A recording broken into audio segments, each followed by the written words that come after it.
इतना भयंकर सोराइसिस हो गया। मैं आपको कुछ एग्जाम्पल दे रहा हूँ। आहार चिकित्सा है ना, उसकी क्या महिमा है। उसने सारे उपाय कर लिए, सब, योग की भी, आयुर्वेद की भी, नेचुरोपैथी के। मेरे पास आए, क्या करूँ। मैंने कहा भाई अब तो केवल लौकी कल्प कर ले। अब देखो जरा सुनना, जिनको रोग कष्ट दुख मिटाने हैं तो सुन लो, नहीं तो फिर सुन के अनसुना तो करते ही हो, तुम्हारी मर्जी। उसने केवल लौकी, गर्मियों में लौकी का जूस पिया, बाकी लौकी का सूप और लौकी की सब्जी, लौकी के सिवा कुछ नहीं खाया। लो, केवल लौकी। अब एक लौकी में तो सैकड़ों मेडिसिनल कंपाउंड है, लेकिन हम ऐसे लौकी खा लेते हैं तो उसके एक दो गुण मिलते हैं, बाकी तो जो खाते हैं वो पैखाने में निकल जाता है। खा पी करके गुड़ गोबर कर देते, गू कर देते और क्या करते हैं। उसने केवल लौकी का प्रयोग किया और 2-3 महीने में ऐसा पूरा साफ हुआ, बच्चे जैसा शरीर हो गया, पूरा गला सड़ा शरीर एकदम साफ। अब मेरी बात मानते हो? लो की कल्प बता रहा हूं। जिनको गांठ है शरीर में, गांठ है तो गांठ बांध लो। क्या? लौकी के अलावा और कुछ नहीं खाना। लौकी का जब गर्मी लगे तो लौकी का soup P low, juice P low, नहीं तो लौकी का सूप और लौकी की सब्जी, बस। और वो भी नाम मात्र का घी तड़के के लिए, 1 चुटकी भर हींग, 2-4 दाने जीरे के, 2-4 दाने उसकी अजवाइन के, और किसी को लहसुन खाने का वो है तो 1-2 पोथी लहसुन की उसी में डाल लो, नहीं तो इसके बिना ही खाओ। मसाले कचबर इतने डाल देते हैं, मूल तत्व का स्वाद ही गायब हो जाता है। बोले जी ये वो पनीर की सब्जी है, उसमें पनीर हम ढूंढ रहे हैं, उसमें काजू रगड़ दिया, मसाले रगड़ दिए, इतना भर दिया, उसमें पनीर खोजना पड़ रहा है। दाल में दाल खोजनी पड़ रही है, सब्जी में सब्जी, इतने मसाले पता नहीं क्या क्या डाल देते हैं। ऐसा नहीं करना। अब देखो 10 बीमारियों के बारे में बता रहा हूं। केवल लौकी बड़ी अलौकिक है। कैसे? जिनको भयंकर गांठें हैं, केवल लौकी का जूस लो और सिस्टोग्रिट 2-2 नहीं 4-4 गोली खाओ। कितने? 4-4। ऐसे खाओगे तो गर्मी करेंगी। लौकी के जूस के साथ खाओगे तो लौकी होती है बड़ी ठंडी।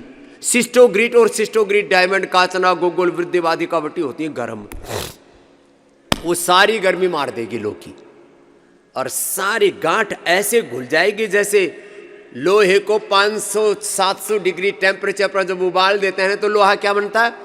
ऐसे पानी बन करके बहने लगता है। ये जो सरिया बनाने वाली फैक्ट्री है ना, मैं गया हुआ हूँ स्टील की बड़ी बड़ी फैक्ट्रियों में, दूर से ही देखा हुआ है।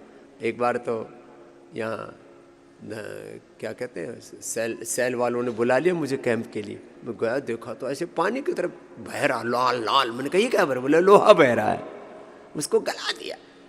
तो जो तुम अपनी गांठें गलाना चाहते हो ना, अंदर की सारी गांठें ऐसे ऐसे बह जाएंगी। 2 महीने में सारी गांठ गायब। 100 गांठ गायब की। मैंने कितनी? 100। अब कुछ लोग लगे, बोले जी 10 साल हो गया, 2 साल हो गया, गांठ ही नहीं घुल रही। अरे भाई केवल लौकी और कुछ नहीं खाना। कितना ही भयंकर, कितना ही रोग हो, मोटे हो, पूरा शरीर। अब जैसे कल वो इंद्रजीत था बालक, एक दिन में 2-2 किलो कम कर रहा है। मैंने कहा बेटा अब तुझे 2 महीने तक अनाज खाना ही नहीं है, हर तीसरे दिन निर्जला उपवास कर। उच्च रक्तचाप की, हाइपरटेंशन की प्रॉब्लम है, पित्त बढ़ा हुआ है, किसी कारण से मन बहुत अशांत है, बेचैन है, शीतकारी,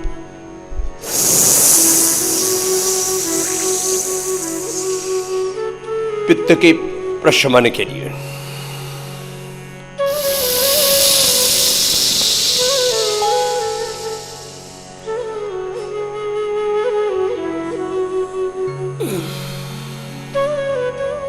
मुंह खोल के श्वास लेना, जीवा बाहर निकाल के शीतली, दांतों के पीछे जीभ लगा करके मुंह खोल के सांस लेना शीतकारी।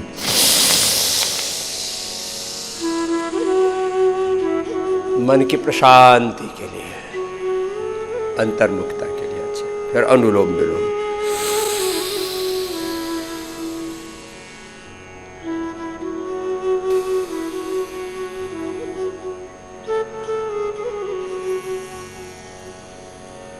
अनुलोम विलोम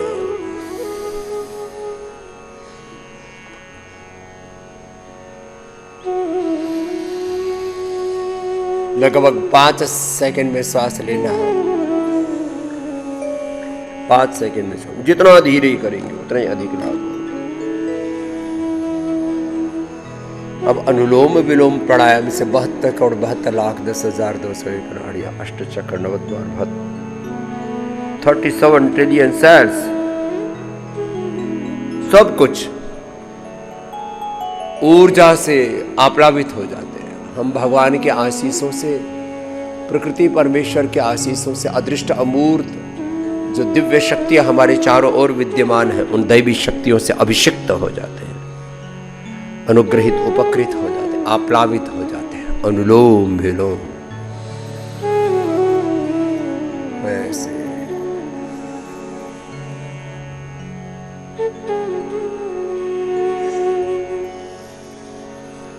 एक अनुष्ठान की तरह किए जा रहे हैं। हर श्वास के साथ ओम रामाय नमः, कृष्णाय नमः, हनुमते नमः, शिवाय नमः, ओम नमः शिवाय, ओम भूर्भुवः स्वः तत्सवितुर्वरेण्यं भर्गो देवस्य धीमहि धियो यो नः प्रचोदयात्। ओम त्र्यंबकं यजामहे सुगंधिं पुष्टिवर्धनम् उर्वारुकमिव बन्धनान् मृत्योर्मुक्षीयमामृतात्।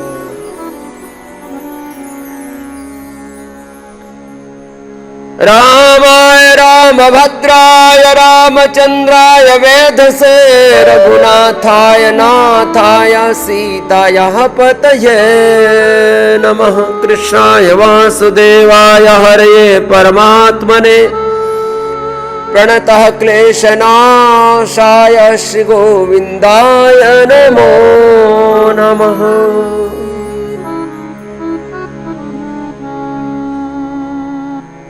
जिसकी जैसी कुल परंपरा, गुरु परंपरा, जैसा जिसका इष्ट, राम कृष्ण हनुमान शिव परात्पर ब्रह्म ओंकार का ध्यान।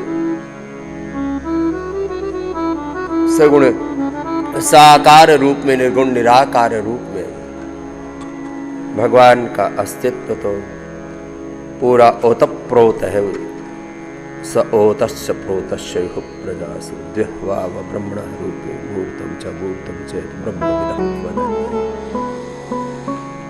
भगवान का ध्यान, अनुलोम विलोम प्राणायाम, ऐसे भगवत ध्यान के साथ केवल व्यायाम, केवल आसन, केवल प्राणायाम, केवल ध्यान नहीं, समग्र रूप से integrated yoga practice for integrated health. समग्र, संपूर्ण, सर्वांगीण योगाभ्यास, सर्वांगीण स्वास्थ्य के लिए इंटीग्रेटेड योग practice for integrated health, for complete health, for comprehensive health. तो ऐसे अनुलोम विलोम भी एक अनुष्ठान की तरह करना, जिससे जितना बन पाए। और इसमें तो ज्यादा बल भी नहीं लगता, धीरे धीरे करना।